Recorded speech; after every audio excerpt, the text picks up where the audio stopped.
ನಮಸ್ತೆ ಎಲ್ರಿಗೂ. ಎಲ್ಲರೂ ಹೇಗಿದ್ದೀರಾ? ಎಲ್ಲರೂ ಚೆನ್ನಾಗಿದ್ದೀರಾ ಅಂತ ಭಾವಿಸ್ತಾ welcome back to my Geetaji vlogs channel. ನಾನು ನಿಮ್ಮ ಸಂಗೀತ.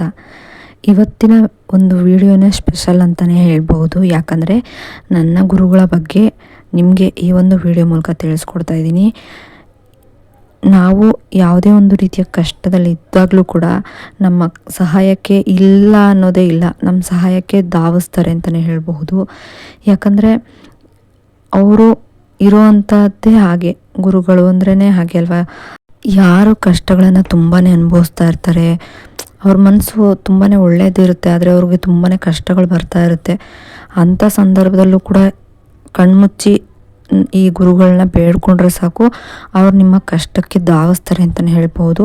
ಆ ಕಷ್ಟ ಹೇಗೆ ಪರಿಹಾರ ಆಯಿತು ಅಂತಲೇ ನಿಮ್ಗೆ ಗೊತ್ತಾಗೋದಿಲ್ಲ.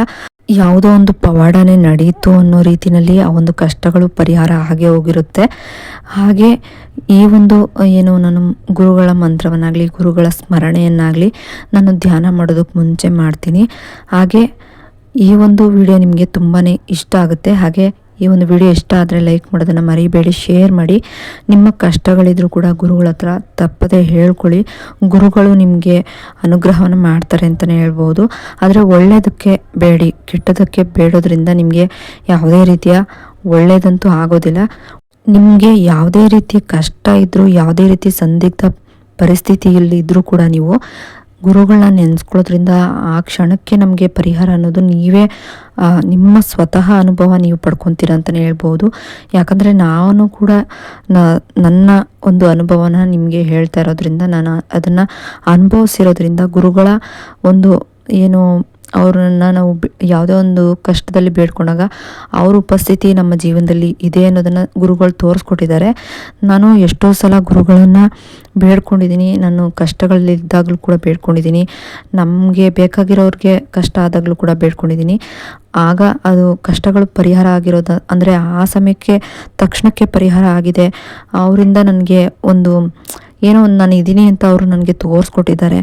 ಹಾಗಾಗಿ ನೀವು ಕೂಡ ಕಷ್ಟದಲ್ಲಿದ್ದರೆ ನಿಮಗೂ ಕೂಡ ಒಳ್ಳೆಯದಾಗಲಿ ಅನ್ನೋ ಒಂದು ಕಾರಣಕ್ಕೆ ಅವರು ಒಂದು ತಿಳಿಸ್ಕೊಟ್ಟಿರೋಂಥ ಮಂತ್ರಗಳನ್ನು ನಾನು ನಿಮಗೆ ತಿಳಿಸ್ಕೊಡ್ತಾ ಇದ್ದೀನಿ. ಹಾಗೆ ನಾನು ಹೇಗೆ ಧ್ಯಾನ ಕೂತ್ಕೊಳ್ಳೋಕೆ ಮುಂಚೆ, ಅಂದರೆ ಧ್ಯಾನ ಕೂತ್ಕೊಂಡಾಗ ಕಣ್ಣು ಮುಚ್ಕೊಂಡು ಹೇಗೆ ನಾನು ಗುರುಗಳ ಸ್ಮರಣೆಯನ್ನು ಮಾಡ್ತೀನಿ ಅನ್ನೋದನ್ನು ಕೂಡ ಈ ವಿಡಿಯೋದಲ್ಲಿ ತಿಳಿಸ್ಕೊಡ್ತಿದ್ದೀನಿ.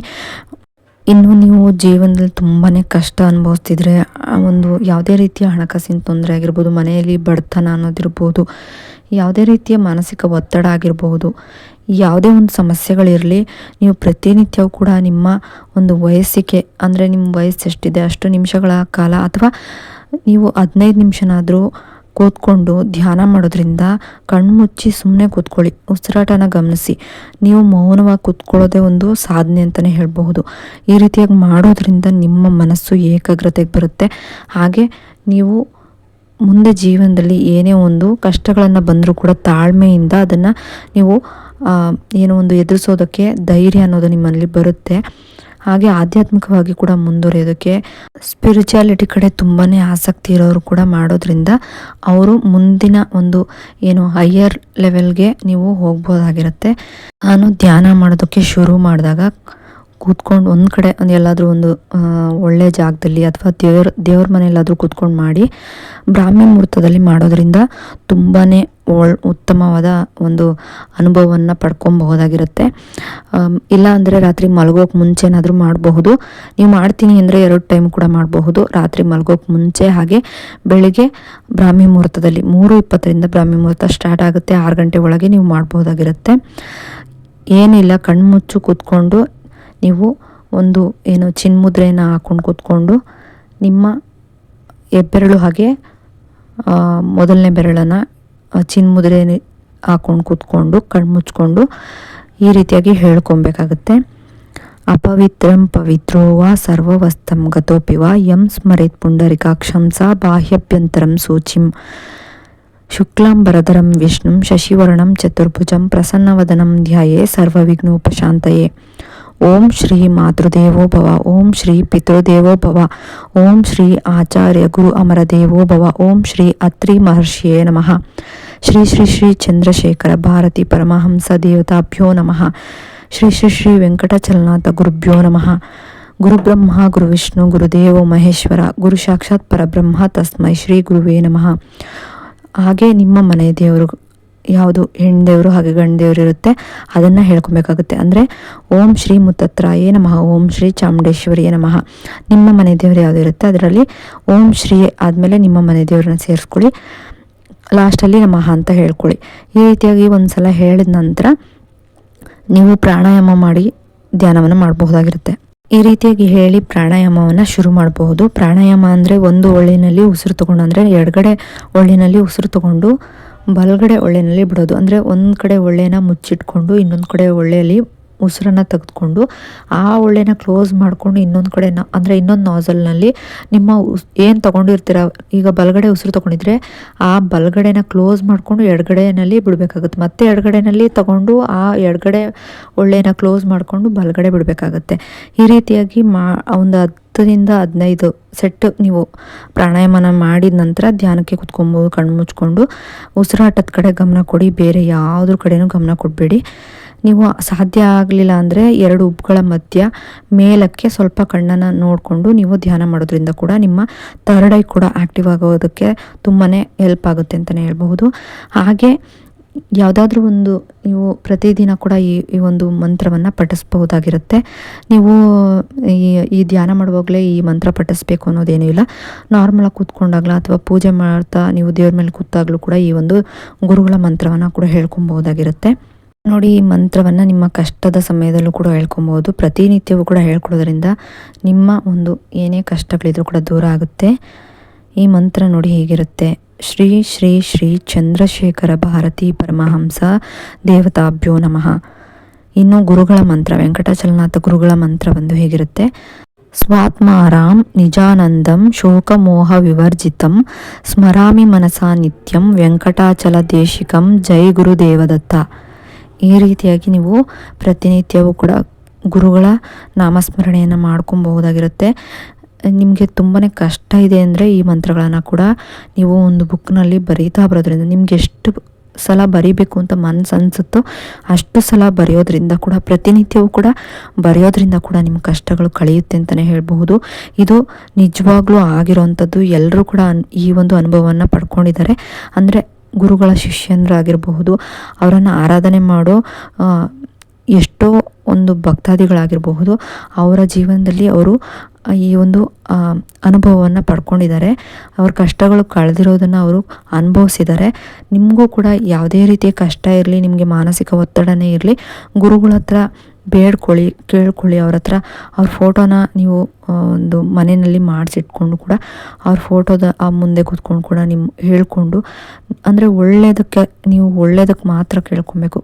ಬೇರೆಯವ್ರಿಗೆ ಅದಾಗಲಿ ಇದಾಗಲಿ ಕೆಟ್ಟದಾಗಲಿ ಅಂತ ಬಯಸೋದ್ರಿಂದ ಏನೂ ಆಗೋದಿಲ್ಲ. ನಿಮ್ಮ ಕರ್ಮನ ನೀವು ಅನುಭವಿಸ್ಬೇಕಾಗುತ್ತೆ. ಸೊ ಒಳ್ಳೆಯದನ್ನೇ ಬೇಡ್ಕೊಳ್ಳಿ, ಒಳ್ಳೆಯದನ್ನೇ ಕೇಳ್ಕೊಳ್ಳಿ. ನಮಗೆ ಏನೇ ಒಂದು ಆರೋಗ್ಯ ಸಮಸ್ಯೆ ಇದ್ದರೂ ಕೂಡ ಗುರುಗಳ ಹತ್ರ ಹೇಳ್ಕೊಳ್ಳಿ. ಅವ್ರು ನಿಮ್ಮ ಕೈ ಬಿಡೋದಿಲ್ಲ, ನಿಮ್ಮ ಕೈ ಹಿಡಿದು ಕಾಪಾಡ್ತಾರೆ ಅಂತಲೇ ಹೇಳ್ಬಹುದು. ಇದು ಸ್ವಂತ ನನ್ನ ಅನುಭವ ಕೂಡ ಆಗಿರೋದ್ರಿಂದ ನಿಮಗೆ ಹೇಳ್ತಾ ಇರೋದು. ಇದು ನೀವು ಏನು ಅವರ ಒಂದು ಮಠಕ್ಕೆ ನೀವು ಹೋಗಬೇಕು ಅಂದರೆ, ಅಥವಾ ಅವರು ಇರೋವಂಥ ಅವರ ಒಂದು ಬೃಂದಾವನಕ್ಕೆ ನೀವು ಹೋಗಬೇಕು ಅಂದರೆ, ಸಕ್ರಾಯಪಟ್ಟಣಕ್ಕೆ ಹೋದರೆ ಅಲ್ಲಿ ಯಾರು ಬೇಕಾದರೂ ಹೇಳ್ತಾರೆ ಅಲ್ಲಿ ಅವರ ಬೃಂದಾವನ ಇದೆ. ಅಲ್ಲಿ ಹೋಗಿ ನೀವು ಕೂತ್ಕೊಂಡು ಅವರನ್ನು ನೀವು ಕಣ್ಮುಚ್ಚಿ ಬೇಡ್ಕೊಳ್ಳಿ. ನೀವೇನೇ ಬೇಡ್ಕೊಂಡ್ರು, ನೀವು ಕಣ್ಣೀರಾಕಿ ಬೇಡ್ಕೊಂಡ್ರು ಕೂಡ ಅವತ್ತೇ ಆ ದಿನವೇ ನಿಮ್ಮ ಕಷ್ಟ ಕಳೀತು ಅಂತಲೇ ಲೆಕ್ಕ. ಅವರ ಒಂದು ಬೃಂದಾವನದ ಮುಂದೆ ಅಷ್ಟೇ ಅಲ್ಲ, ಅವ್ರ ತಾಯಿಯ ಬೃಂದಾವನದ ಮುಂದೆನೂ ಕೂಡ ಬೇಡ್ಕೊಳ್ಳೋದ್ರಿಂದ ಒಂದು ಅಚ್ಚರಿಯಂತೆ ಒಂದು ಪವಾಡ ಆಗೋದನ್ನು ನೀವು ನೋಡಬಹುದು. ಯಾಕಂದರೆ ನಮ್ಮ ಮನೆಯಲ್ಲೂ ಕೂಡ ನಮ್ಮ ಚಿಕ್ಕಮ್ಮ ಬೇಡ್ಕೊಂಡಾಗ ಅವ್ರಿಗೆ ವೆಂಕಟಾಚಲನಾಥ ಗುರುಗಳು ಅವ್ರಿಗೆ ಕಣ್ಮುಚ್ಚಿದಾಗ ಅವ್ರು ಹೇಳ್ದಂಗೆ ಆಗಿರೋದು, ನನ್ನ ಹತ್ರ ಬೇಡ್ತೀಯಲ್ಲ, ನೀನು ನನ್ನ ತಾಯಿ ಹತ್ರ ಬೇಡೋದಿಲ್ವಲ್ಲ, ನನ್ನ ಹತ್ರ ಮಾತ್ರ ಕೂತ್ಕೊಂಡು ಬೇಡ್ತಾ ಇದೆಯಲ್ಲ ಅಂತ ಹೇಳಿದ್ದಾರೆ. ಆಗ ನಮ್ಮ ಚಿಕ್ಕಮ್ಮ ಎದ್ದೋಗಿ ಅವ್ರ ತಾಯಿ ಬೃಂದಾವನದ ಮುಂದೆ ಕೂತ್ಕೊಂಡು ಕೂಡ ಅವ್ರ ಕಷ್ಟನ ಹೇಳ್ಕೊಂಡಿದ್ದಾರೆ ಕಣ್ಣೀರು ಹಾಕ್ಕೊಂಡು. ಅದಾಗಿ ಅವ್ರ ಮನೆಗೆ ಬರೋ ಅಷ್ಟರಲ್ಲಿ ಅವ್ರ ಕಷ್ಟ ಏನೋ ಒಂದು ಸಮಸ್ಯೆ ಇತ್ತು, ಅದು ಒಂದು ರೀತಿ ಪವಾಡದ ರೀತಿಯಲ್ಲಿ ಏನೋ ಒಂದು ರೀತಿ ಮಾಯನೇ ಆಗೋಯ್ತು ಅಂತಲೇ ಹೇಳ್ಬೋದು. ಆ ಸಮಸ್ಯೆ ಈಗಿಲ್ಲ, ತುಂಬಾ ಚೆನ್ನಾಗಿದ್ದಾರೆ. ಹಾಗೆ ಅವ್ರೇನು ಬೇಡ್ಕೊಂಡಿದ್ರು ಅದು ಕೂಡ ಆಗಿದೆ. ಹಾಗಾಗಿ ನಿಮ್ಗೆ ಹೇಳ್ತಾ ಇರೋದು ನಾನು ಕೂಡ ಅವರ ಬೃಂದಾವನಕ್ಕೆ ಹೋಗಬೇಕು ಅಂತ ತುಂಬಾ ಆಸೆ ಇದೆ. ಆದರೆ ಯಾವಾಗ ಆ ಒಂದು ಸಮಯ ಕೂಡಿ ಬರುತ್ತೋ ಗೊತ್ತಿಲ್ಲ. ಆದರೆ ಪ್ರತಿನಿತ್ಯನೂ ಕೂಡ ನಾನು ಅವರ ಗುರುಗಳ ಸ್ಮರಣೆಯನ್ನು ಮಾಡೋದನ್ನು ಬಿಟ್ಟಿಲ್ಲ. ಪ್ರತಿನಿತ್ಯನೂ ಕೂಡ ಗುರುಗಳ ಸ್ಮರಣೆಯನ್ನು ಮಾಡ್ತೀನಿ. ಯಾವುದೇ ಒಂದು ಕಷ್ಟದ ಸಮಯದಲ್ಲಿ ನಮ್ಮವ್ರಿಗೆ ಆಗಲಿ ಅಥವಾ ಬೇರೆಯವ್ರಿಗೆ ಆಗಲಿ ಯಾರಿಗೋ ಒಬ್ರಿಗೆ ಆರೋಗ್ಯ ಸಮಸ್ಯೆ ಇದ್ದರೂ ಕೂಡ ಅವ್ರಿಗೆ ನಾನು ಬೇಡ್ಕೊಳ್ತೀನಿ, ಅವರ ಆರೋಗ್ಯ ಸರಿ ಹೋಗಲಿ, ಅವ್ರಿಗೆ ಒಳ್ಳೆಯದಾಗಲಿ. ಈ ರೀತಿಯಾಗಿ ಬೇಡ್ಕೊಳ್ಳೋದ್ರಿಂದ ಅವ್ರಿಗೆ ಒಳ್ಳೆಯದಾಗಿರೋದನ್ನು ನಾನು ನೋಡಿದ್ದೀನಿ ಕೂಡ. ಹಾಗಾಗಿ ನಿಮ್ಮ ಕಷ್ಟಗಳಿದ್ರೂ ಕೂಡ ಗುರುಗಳ ಹತ್ರ ಹೇಳ್ಕೊಳ್ಳಿ. ಮನಸ್ಸು ಬಿಚ್ಚಿ ಒಳ್ಳೆಯದಕ್ಕೆ ಮಾತ್ರ ಬೇಡ್ಕೊಳ್ಳಿ. ನಿಮ್ಮ ಕಷ್ಟ ಕಳೆದೇ ಕಳೆಯುತ್ತೆ. ಬೇರೆ ಯಾವುದೋ ರೀತಿಯಲ್ಲಿ ಕೆಟ್ಟದಾಗಿ ಬೇಡ್ಕೊಳ್ಳೋದಕ್ಕೆ ಹೋಗಬೇಡಿ, ಅದು ನಿಮಗೆ ಉಲ್ಟಾ ಹೊಡೆಯುತ್ತೆ ಅಂತಲೇ ಹೇಳ್ಬೋದು. ಈ ಒಂದು ವಿಡಿಯೋ ಏನಾದರೂ ನಿಮಗೆ ಇಷ್ಟ ಆದರೆ ಲೈಕ್ ಮಾಡೋದನ್ನು ಮರಿಬೇಡಿ. ನನಗೂ ಕೂಡ ಸಪೋರ್ಟ್ ಮಾಡಿ. ಇಂತಹ ಒಳ್ಳೊಳ್ಳೆ ವಿಡಿಯೋಗಳು ನಿಮಗೆ ಬರುತ್ತೆ, ಮುಂದಿನ ದಿನಗಳಲ್ಲಿ ಬರುತ್ತೆ ಅಂತಲೇ ಹೇಳ್ಬಹುದು. ಹಾಗೆ ಯಾರಿಗೆ ಕಷ್ಟ ಇದೆ ಅವ್ರಿಗೂ ಕೂಡ ಈ ವಿಡಿಯೋನ ಶೇರ್ ಮಾಡಿ. ಹೆಚ್ಚಾಗಿ ಶೇರ್ ಮಾಡೋದ್ರಿಂದ ಅವ್ರ ಕಷ್ಟ ಕೂಡ ಕಳೀಲಿ ಅಂತ ಹೇಳ್ತಾ ಥ್ಯಾಂಕ್ ಯು ಫಾರ್ ವಾಚಿಂಗ್.